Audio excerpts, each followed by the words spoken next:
Kemarin disebut-sebut Gibran bikin contekan buat Caimin. Saya pun juga pakai contekan. Lebih baik pakai contekan, fakta yang kita sampaikan akurat daripada gaya memamerkan kemampuan untuk menghafal dan kemudian fakta-faktanya banyak yang tidak akurat. Di-mention oleh Gibran, anti nikel, pembohongan publik. Yang kita anti adalah hilirisasi yang ugal-ugalan. Tentu saja kami tidak anti nikel. Yang saya sampaikan adalah semua mobil Tesla yang dibuat di Tiongkok, bukan semua mobil Tesla. Nikel, baik pertambangannya maupun smelternya, semakin bermasalah. Baru beberapa minggu lalu ada beberapa kecelakaan. Itu menunjukkan bahwa tidak sesuai syarat. Budiman Sujatmiko bilang katanya itu melanggar etika profesional. Saya tolak. Saya mendapat banyak sekali tekanan-tekanan, melanggar kerahasiaan, dan membongkar hal-hal yang akan sangat negatif bagi incumbent. Secara pribadi kenal dengan Mas Gibran? Dengan Mas Gibran saya punya banyak kenangan yang hangat 10 tahun lalu. Jadi waktu saya pertama kali menjadi penasihat ekonomi, saya lumayan sering main ke Solo. Saat itu beliau sangat rendah hati. Saya disupirin toh sama Mas Gibran. 10 tahun kurang lebih ya bersama dengan Pak Jokowi. Kalau dibilang mereka yang merapat ke Amin itu adalah barisan sakit hatinya Pak Jokowi, termasuk Anda? Mungkin ada saja orang yang kena reshuffle, yang kemudian kecewa. Saya bisa berkata dengan sangat tulus bahwa sudah pasti Pak Anies dan saya tidak termasuk. Kalau dua yang menang, akankah Thomas Lembong akan merapat ke tubuh 02 nanti? Hai, kembali lagi di Living On Point. Debat keempat sudah selesai digelar kemarin, hari Minggu. Dan yang jadi trending topik nggak cuma cawapresnya. Ada juga satu orang yang bolak-balik di-mention selama debat berlangsung. Beliau mantan Mendak yang katanya 7 tahun bikinin contekan buat Pak Jokowi.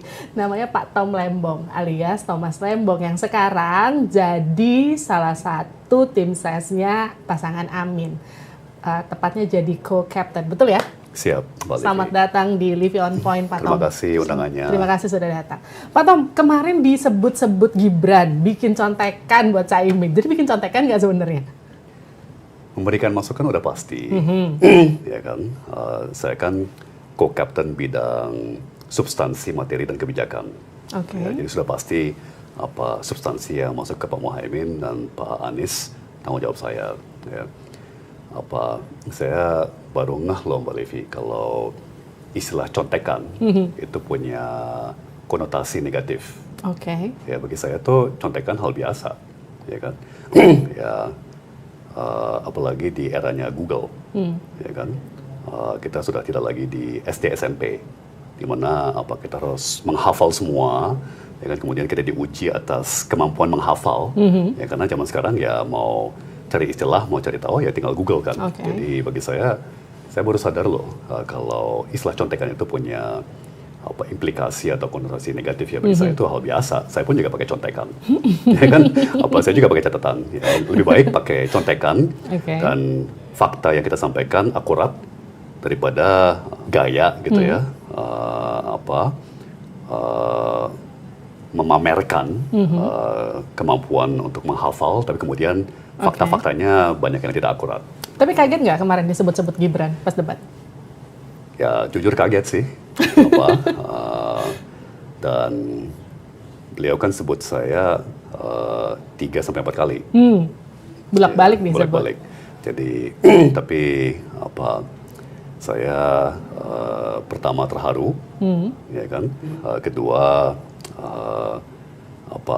mengapresiasi ya karena kerjasama saya dengan Pak Jokowi adalah sebuah kehormatan dan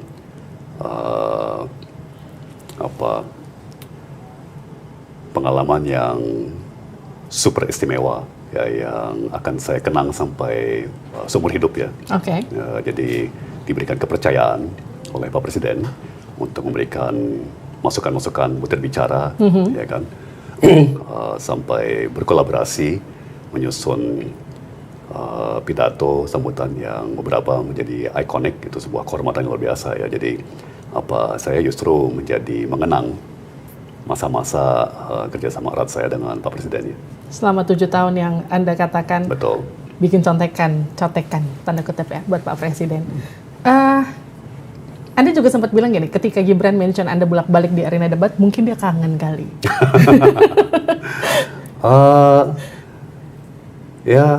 Saya mendeteksi ada rasa rindu, ya kan. Dan rasa rindu itu kan ada beragam macam, ya bervariasi. Kalau dengan mantan, itu kan istilahnya mixed feeling, ya kan. Jadi masih masih ada kenangan, ya kan. Tapi juga ada kesedihan, ya kan. Jadi memang hubungan dengan mantan itu tidak selalu sederhana. Nano-nano ya. Rasanya ya. Itu dia. Mbak Livi lebih bisa menerangkannya daripada saya. Tapi ya kita positive thinking. Pastinya kan itu juga bagian dari strategi tim 02, ya. Dan tentunya itu mencerminkan kultur dan budaya di tim kampanye 02 ya. Pak Tom, gini, secara pribadi kenal dengan Mas Gibran? 8 tahun, lebih dong, 10 tahun lalu ya. 10 tahun lalu lumayan kenal.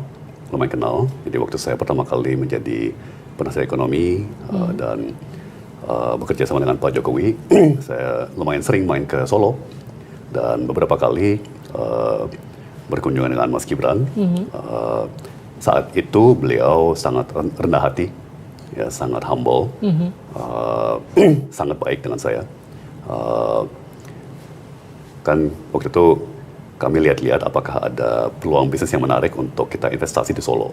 Ya, jadi saya disupirin toh sama Mas Gibran, keliling-keliling lihat bidang-bidang tanah yang menarik, ya kan, yang mungkin dekat dengan jalan tol yang bentar lagi exitnya akan dibangun dan sebagainya ya.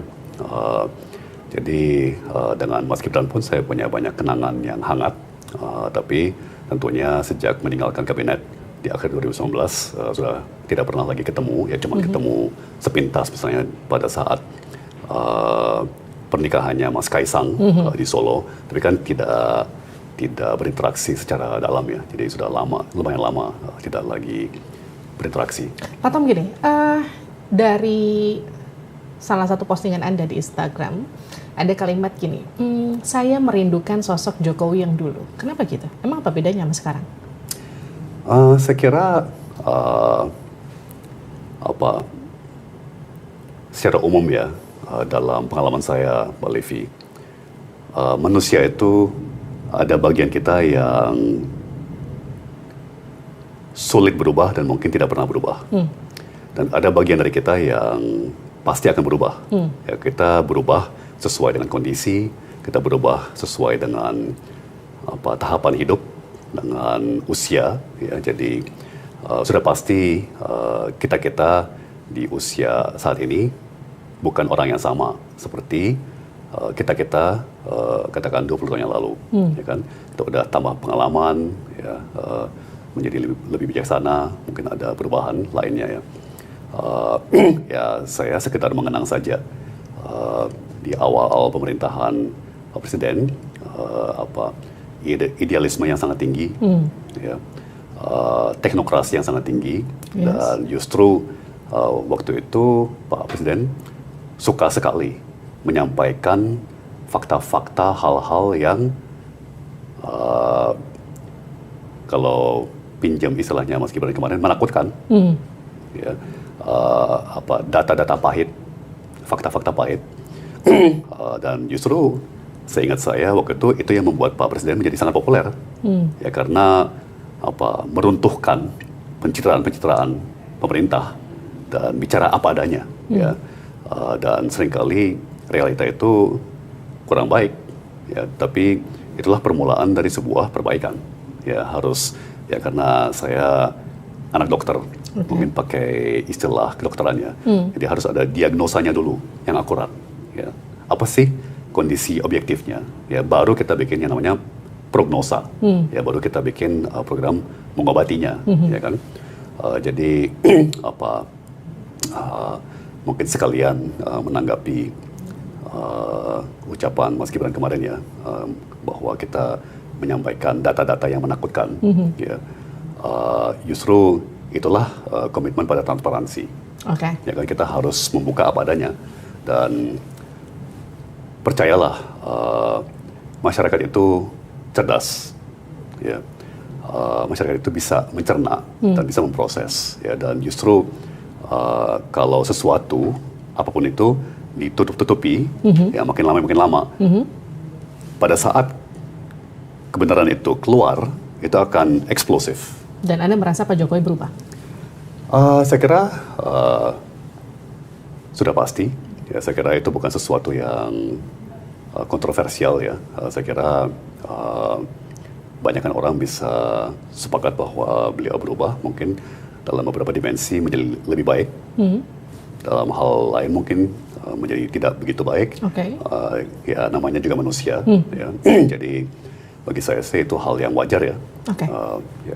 10 tahun kurang lebih ya bersama dengan Pak Jokowi jadi konsultan ekonominya, kurang lebih jadi mendaknya, jadi kepala BKPM-nya, terus kemudian sekarang justru berseberangan. Kenapa milih jalan itu? Pertama seperti sudah semakin diketahui, ya, saya sudah sahabat dekat dengan Pak Anies 18 tahun lebih. Lebih lama daripada dengan Pak Jokowi. Ya, tapi itu belum tentu relevan. Ya, lalu kan? Apa alasan kuatnya? Tapi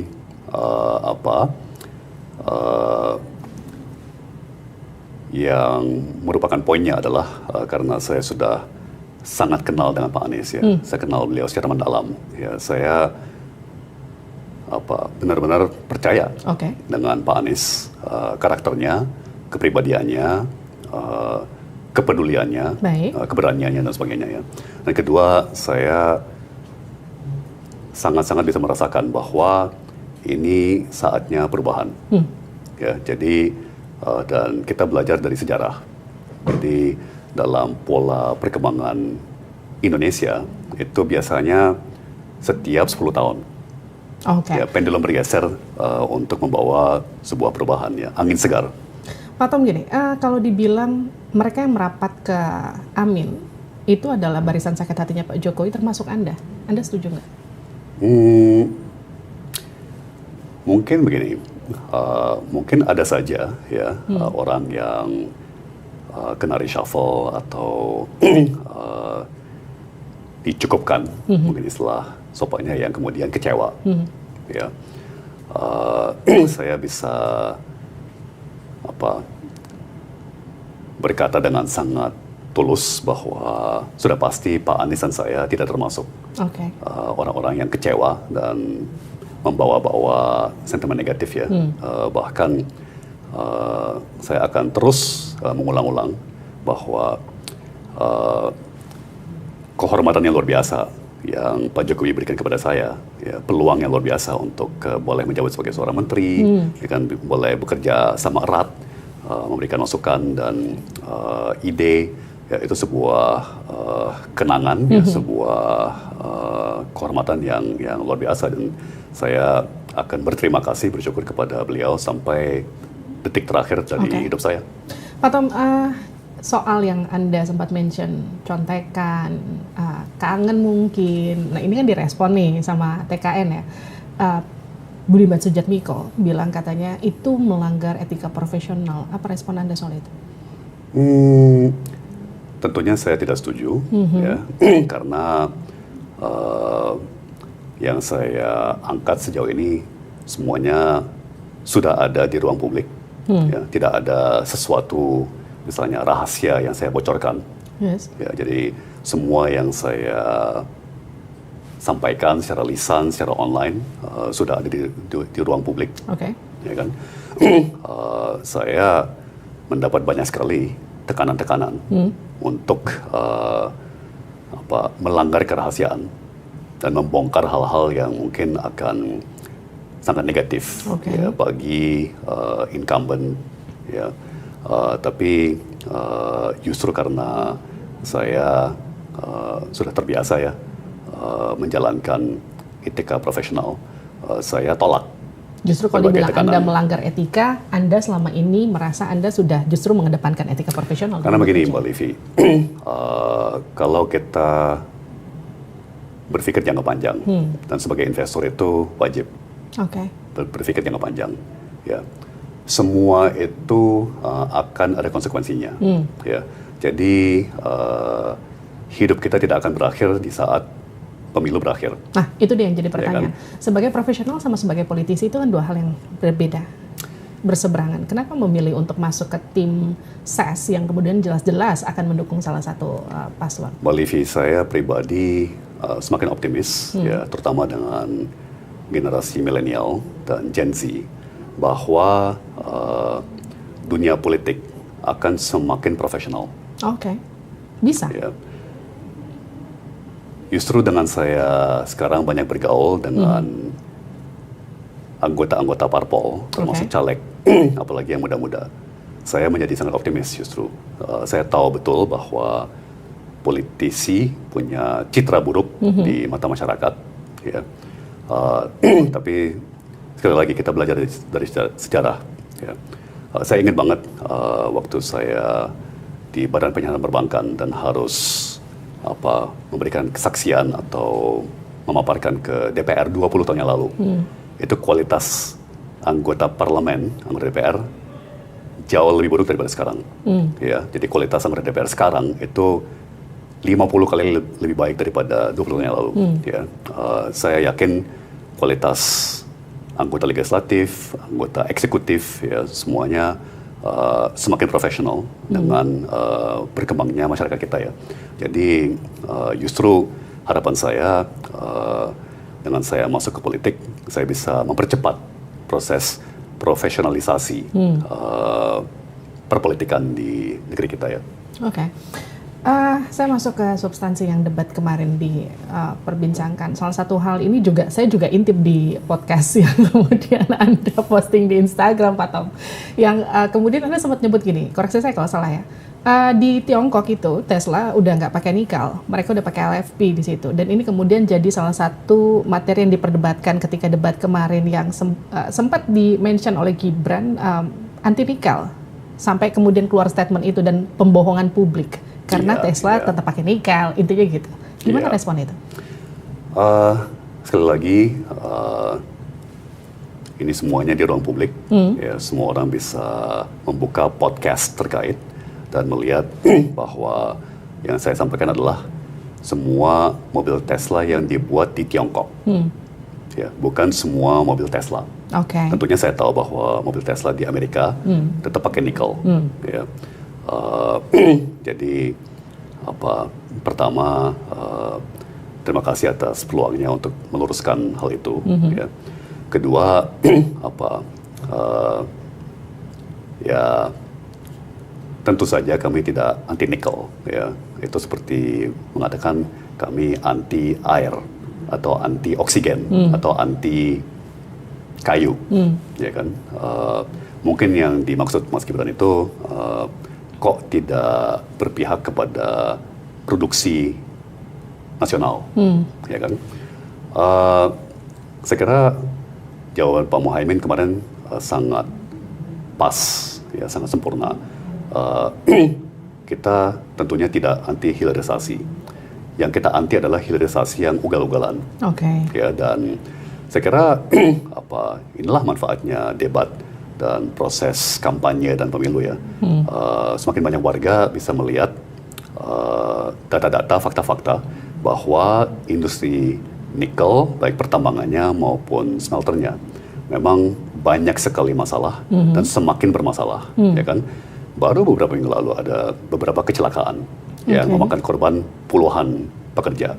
Ya, itu menunjukkan bahwa ini smelter-smelter yang tidak sesuai syarat. Ya, dalam hal ini tentunya syarat perlindungan pekerja, kondisi kerja yang aman. Ya, belum lagi aspek lingkungan hidup. Jadi bagi saya sangat ironis, ya, bahwa kita mempromosikan industri yang sangat berpolusi di dalam debat cawapres yang membicarakan atau temanya adalah lingkungan hidup. Ya, justru industri tambang nikel, smelter nikel saat ini, ya, contoh yang sempurna, ya, bagaimana kita mengesampingkan dan bahkan mengorbankan lingkungan demi pertumbuhan ekonomi, demi pertumbuhan industri. Ya, dan itu hemat kami melanggar nilai-nilai dan norma-norma kita sebagai suatu bangsa. Ya. Makanya Pak Anies dan saya menggagas suatu konsep yaitu kebijakan berbasis nilai. Ya, jangan berbasis transaksional. Jadi jangan murni atas dasar untung rugi. Ya, jangan cuman wow ekspor kita melonjak berapa puluh miliar dolar. Ya, tapi harus dilihat secara komprehensif. Ya, bagaimana dampak kepada lingkungan, bagaimana dampak kepada isu sosial, ya, bagaimana dampak kepada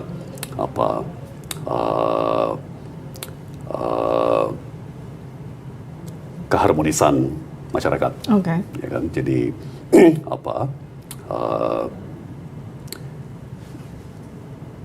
kedua begini, hilirisasi ini kan kata keren untuk sebuah industri yang sudah ada ratusan tahun, ya, namanya industri pengolahan. Ya, industri pengolahan itu tersebar di mana-mana. Ya, Kota Surabaya misalnya, seperempat daripada ekonomi Kota Surabaya itu adanya di industri pengolahan.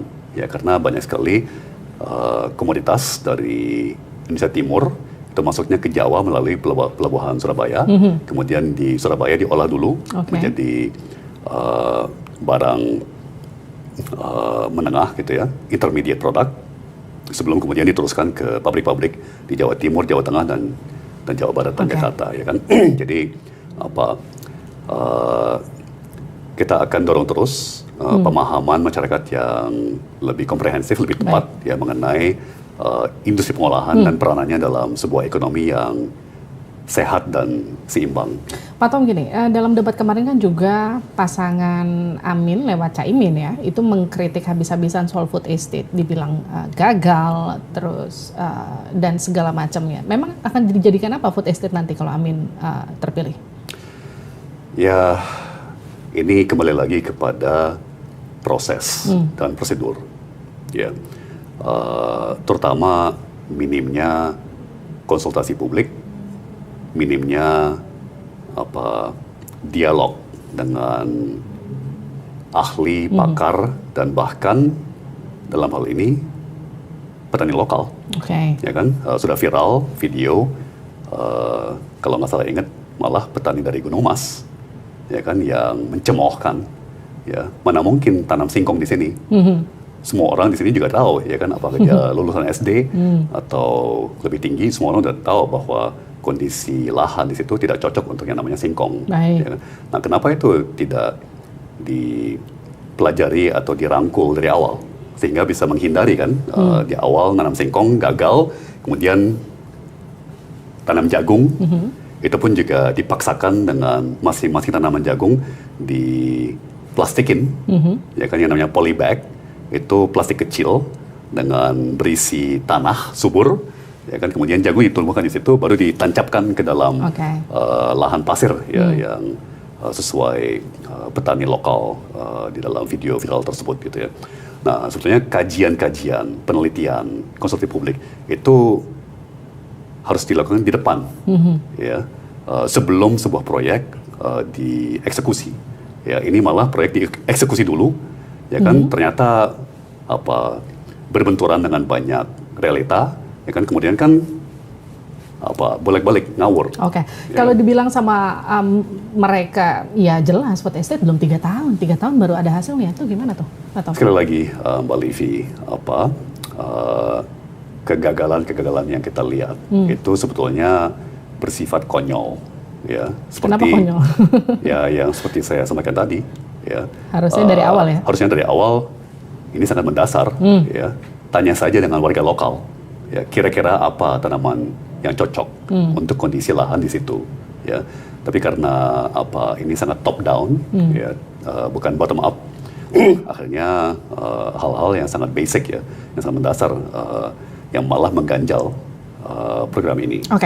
Pak Tom, gini, debat kemarin tuh kan mungkin nggak tersirat secara langsung ya dari seorang Gibran. Anda itu ada di balik semua statementnya Caimin. Jadi semua apa yang gagasan-gagasan yang muncul di debat kemarin itu adalah terjemahan dari pandangan Anda begitu. Gimana? sudah pasti itu sebuah simplifikasi. Ya. Kita punya timnya sangat besar, ya, kita punya ekosistem yang sangat besar di dalam Timnas. Timnas juga bertambah terus jumlah anggotanya, sudah lebih dari 1.600 sekarang ya. Dan banyak sekali pakar-pakar, penasehat, pembina, dan kita punya sistem untuk menyalurkan berbagai masukan dari berbagai pihak di dalam dari semua elemen kampanye ya.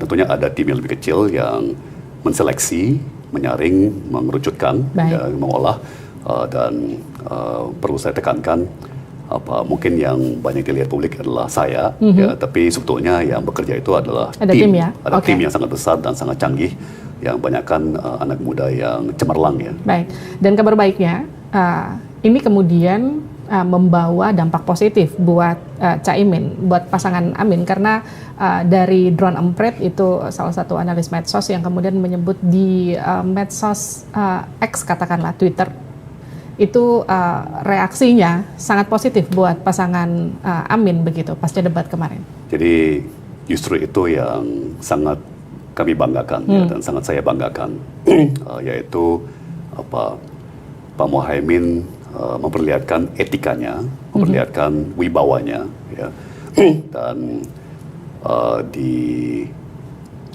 level pimpinan negara, ya, itu yang kita butuhkan. Ya, kita butuh yang namanya moral leadership, ya, kepemimpinan moral. Ya, kita perlu etika, ya, kita perlu keberpihakan dan arahan. Ya. Kalau hal teknis, ya, jangan diletakkan di tingkat pimpinan, ya, itu harus di tingkat menteri atau bahkan dirjen atau lebih bawah lagi. Ya. Jadi tentu kita dari waktu ke waktu memaparkan hal teknis, ya, hanya untuk mengilustrasikan atau menggambarkan sebuah kajian yang komprehensif, ya, tapi bukan tugasnya pimpinan tertinggi negara ya, untuk menghafal atau kemudian menguasai hal-hal yang sangat teknis ya. Pak Tom, kurang lebih kan sekitar 20 hari menuju 14 Februari dan sejauh ini, koreksi saya kalau salah, dari hasil survei pasangan Amin tuh masih ada di posisi kedua, beda-beda tipis dengan pasangan nomor urut 3 ya. Optimis nggak akan lolos ke putaran kedua? Saya sangat optimis dan Timnas semakin optimis, semua elemen kampanye semakin optimis. Ya. Kami melihat strategi yang kami ambil mulai berbuah, ya, dan semakin berbuah. Dan apa strategi kami itu? Ya, adalah sebuah kampanye yang berbasis gagasan, ya, berbasis substansi, materi, fakta, data, bukan berbasis gimmick. Ya. Tentunya kami juga tidak luput dari gimmick. Ya, gimmick itu ada peranannya di dalam politik, perpolitikan, tapi moga-moga gimmick itu tidak lebih dari 10%, 20% daripada materi kampanye. Ya, 70-80% daripada materi kampanye harus substansi, yang real, ya, yang menyentuh kepada urusan warga sehari-hari, ya, menyentuh kepada harapan dan masa depan warga kita, ya. Jadi dengan strategi kampanye kita, ya, yang keliling ke semua daerah, ya kan, masyarakat bisa berinteraksi langsung dengan capres, dengan cawapres, dengan Timnas termasuk saya melalui acara-acara seperti Desak Anies, Lepet Imin, locker room Timnas. Kami yakin itu ampuh dan mulai menggalang terutama yang istilahnya undecided atau swing voter yang masih bisa berubah pikiran.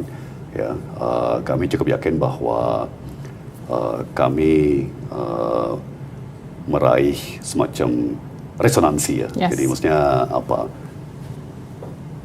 isu-isu yang kami angkat, solusi yang kami tawarkan, karakter pendekatan yang kami tawarkan itu menyentuh kepada pemilih, ya, terutama yang muda. Tinggal satu kali lagi debat. Gebrakan apa yang sudah disiapkan untuk meyakinkan mereka yang masih belum menentukan undecided voters dan juga swing voters itu, kalau Pak Tom? Yang saya bisa pastikan, ya, yang saya bisa janjikan adalah bahwa Pak Anies dan Pak Muhaimin, ya, dan kita semua senantiasa akan terus berperilaku apa adanya, ya, atau istilah kekiniannya otentik, ya, tidak dibuat-buat, tidak direkayasa, tidak terlalu banyak gimmick, ya kan, dan juga tidak terlalu dilatih, gitu ya. Tapi kita akan mempresentasikan diri sesuai apa adanya, ya, supaya pemilih bisa menilai, ya kan, apakah saya cocok dengan calon ini, apakah saya satu frekuensi, ya, apakah ini kira-kira yang saya harapkan dari seorang presiden, wakil presiden, dan pimpinan negara. Pak Tom, kemarin jelang debat keempat itu kan sempat ada muncul laporan ke BPK 17,6 M, koreksi saya kalau salah lagi, datanya soal kerugian negara di proteksi TKI ya, waktu Caimin masih jadi menteri. Gimana tuh? Ya inilah yang kami sesalkan ya, hilangnya independensi dan profesionalisme daripada lembaga-lembaga negara, termasuk lembaga-lembaga tinggi negara seperti KPK, Mahkamah Konstitusi, ya kan. Tentunya pemerosotan daripada independensi dan profesionalisme lembaga-lembaga negara itu terutama dimulai saat disahkannya undang-undang revisi undang-undang KPK. Jadi Anda yakin laporan ini juga ada hubungannya dengan kasus atau situasi perpolitikan? Saya belum mendalami, ya, tapi memang kalau melihat gaya kubu-kubu tertentu, ya, itu mau menang dengan segala cara, termasuk dengan mempolitisir lembaga-lembaga negara, ya. Tapi yang mungkin bisa saya sampaikan pada kesempatan ini, upaya-upaya seperti itu dalam sejarah terbukti biasanya backfire. Biasanya senjata akan makan tuan. Bukan, ya. Jadi sesuatu yang tidak layak, yang tidak baik, semakin dipaksakan, itu konsekuensinya akan makin buruk bagi yang memaksakan. Ya. Jadi kita percayalah dengan alam, ya, kita percayalah dengan Tuhan, ya, kita percayalah bahwa Allah dan Tuhan selalu membawa keadilan tersendiri. Ya. Pak Tom, Anda 18 tahun kenal Pak Anies, 10 tahun dekat dengan Pak Jokowi. Yang jadi pertanyaan saya gini, ketika mungkin secara nggak langsung ada situasi yang merubah kedekatan Anda dengan Pak Jokowi, dan kemudian Anda sempat sebut tadi Pak Jokowi berubah. Anda yakin Pak Anies juga nggak akan berubah ketika Pak Anies berkuasa nanti? Disitulah pentingnya sistem, ya, dan disitulah pentingnya lembaga-lembaga negara yang independen dan profesional, ya,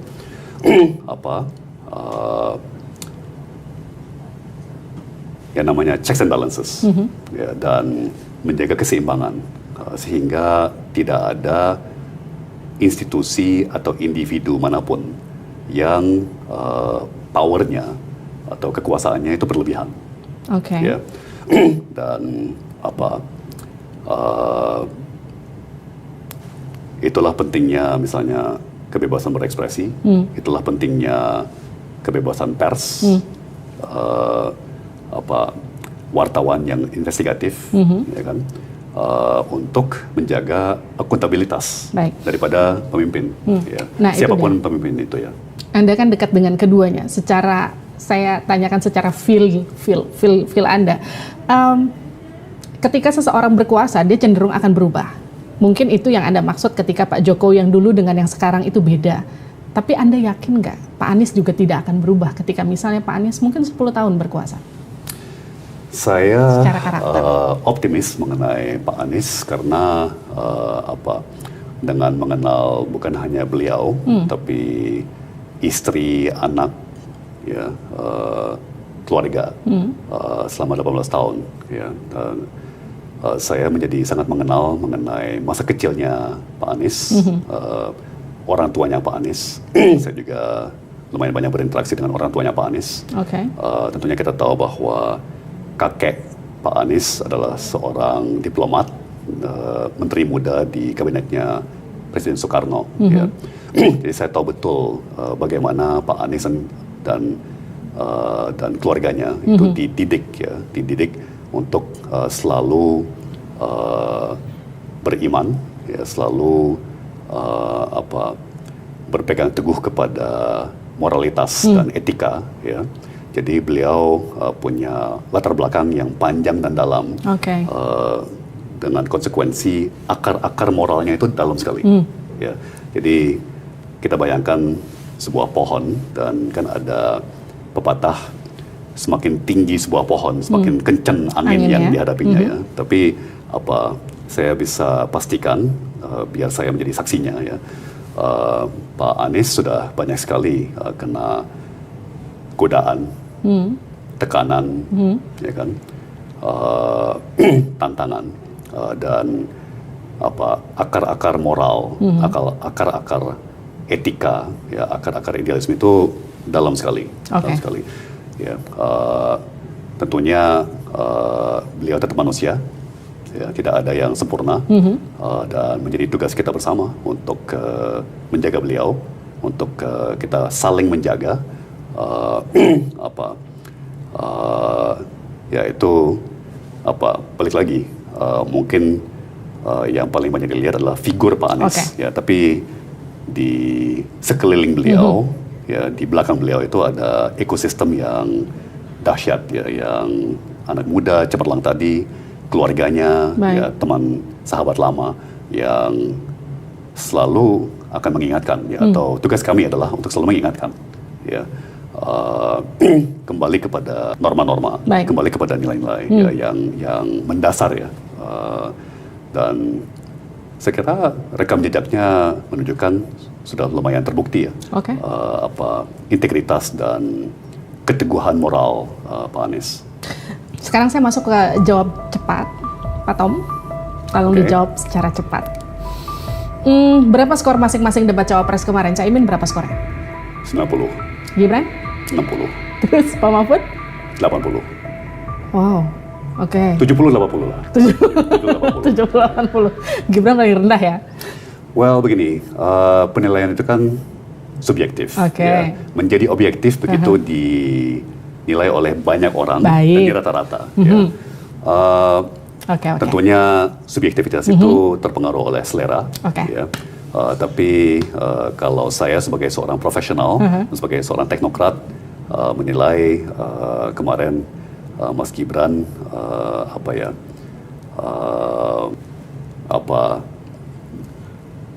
ada banyak pembelajaran lah dari strategi dan taktik yang digunakan oleh Mas Gibran di dalam debat kemarin malam. Pak Tom, satu kata menggambarkan Anies Baswedan.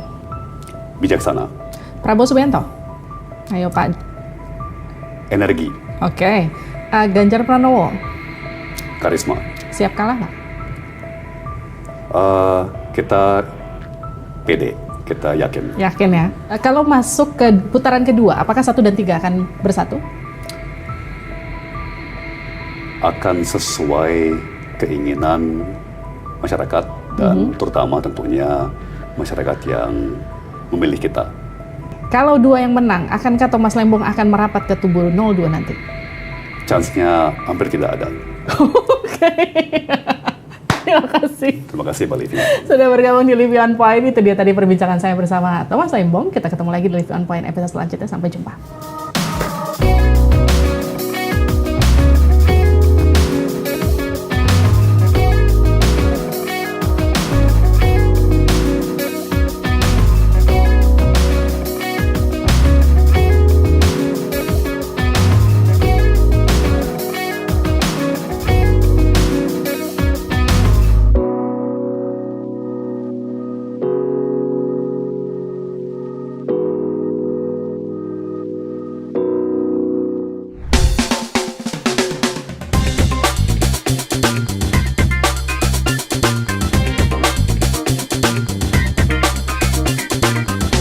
Livi On Point.